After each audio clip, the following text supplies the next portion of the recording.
আসসালামু আলাইকুম সবাইকে। আজকেও বন্ধের দিন, খুব সকালে বের হয়েছি সূর্য ওঠার সাথে সাথে। তো আজকে সূর্য ওঠার সাথে সাথে দেখলাম অনেক কুয়াশা। জাপানে সচরাচর এই কুয়াশা দেখা যায় না, তাই খুব এনজয় করলাম, মনটাকে ফ্রেশ করে নিলাম। তো আজকে বের হয়েছি ফুকুশিমা প্রিফেকচার যাওয়ার জন্য। প্রায় 300 কিলোমিটার দূর টোকিও থেকে। তো যাবার পথে এই ন্যাচারাল পরিবেশটা দেখতে পেলাম, তাই এখানে বসে আমরা একটু নাস্তা করলাম এবং জিরিয়ে নিলাম।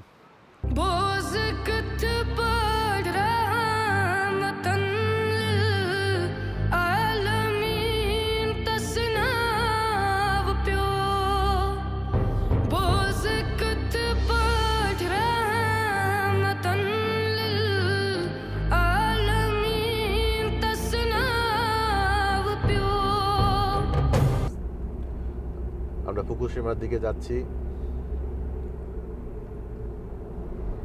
তো শীতের সেই তীব্রতা এখন নাই,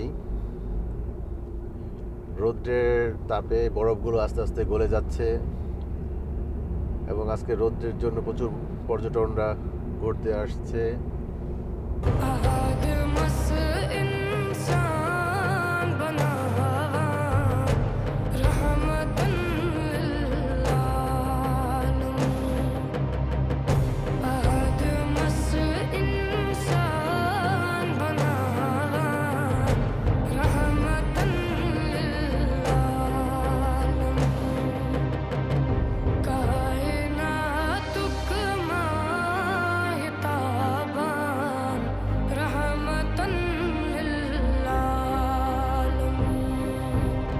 প্রকৃতি সবসময় সুন্দর।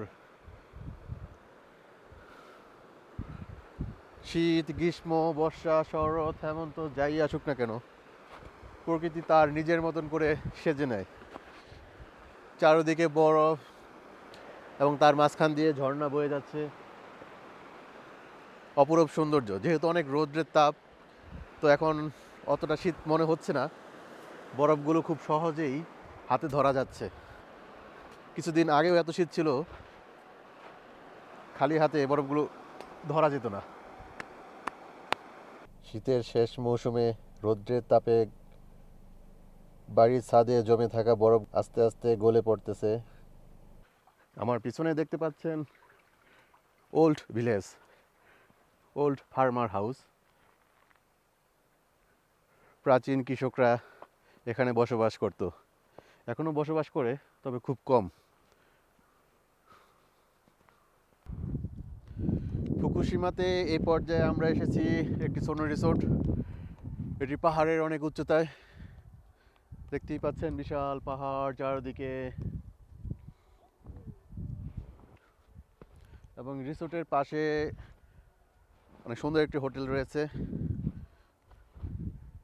হোটেলটা কাঠের তৈরি, স্ট্রাকচারটা অনেক সুন্দর।